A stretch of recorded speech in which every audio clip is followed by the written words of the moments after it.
बाबा हजुर तपाईँ सानो हुँदा कस्तो विद्यार्थी हुनुहुन्थ्यो? म त निकै तेज थिएँ नि।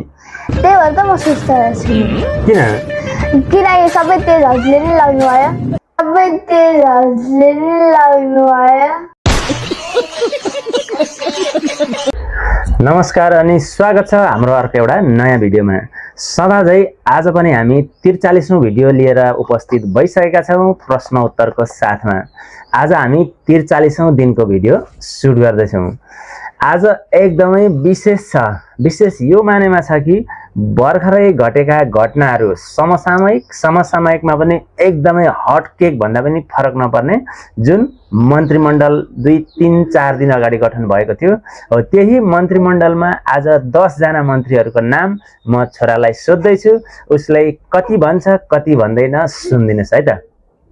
ल अब कति पनि ढिला नगरी हाम्रो कार्यक्रम सुरु गरौँ।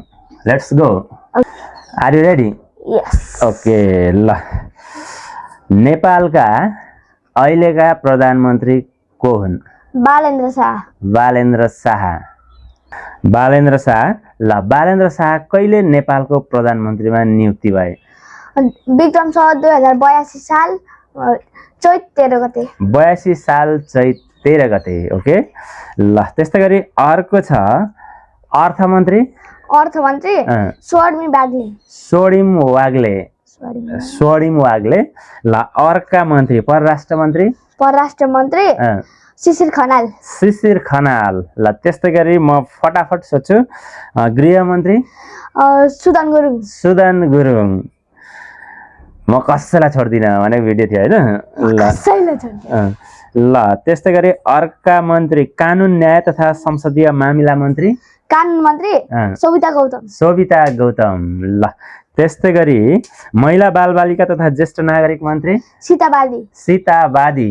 ल त्यस्तै गरी ब्याक टु ब्याक म सोध्दैछु भौतिक पूर्वाधार तथा यातायात मन्त्री सुनिल लम्साल। सुनिल लम्साल। ल त्यस्तै गरी 8औं मन्त्री म सोध्दैछु। 8औं आज 10 जनाको भनेको छ अनि अर्कोचोटि चाहिँ बाँकी अरू मन्त्रीहरूको। ल 8औं मन्त्री ऊर्जा जलस्रोत तथा सिँचाइ मन्त्री विराज भक्त श्रेष्ठ। विराज भक्त श्रेष्ठ। ओके। ल त्यस्तै गरी अर्को छ शिक्षा विज्ञान तथा प्रविधि मन्त्री शिक्षा मन्त्री सस्मित पोखरेल। सस्मित पोखरेल। ल आजको अन्तिम मन्त्री यानि कि 10औं, अघि मैले भनिहालेँ बाँकी अरू चाहिँ अर्को भिडियोमा हामी ल्याउने छौँ। सङ्घीय मामिला तथा सामान्य प्रशासन मन्त्री प्रतिभा रावल। प्रतिभा रावल। आजको मन्त्रीहरूको प्रश्न उत्तर कस्तो लाग्यो हेरिदिनुभयो धेरै धेरै धन्यवाद। लाइक कमेन्ट र सेयर गरिदिनु होला। र अब आजको भिडियोलाई यति नै र bye bye. See you in the next video.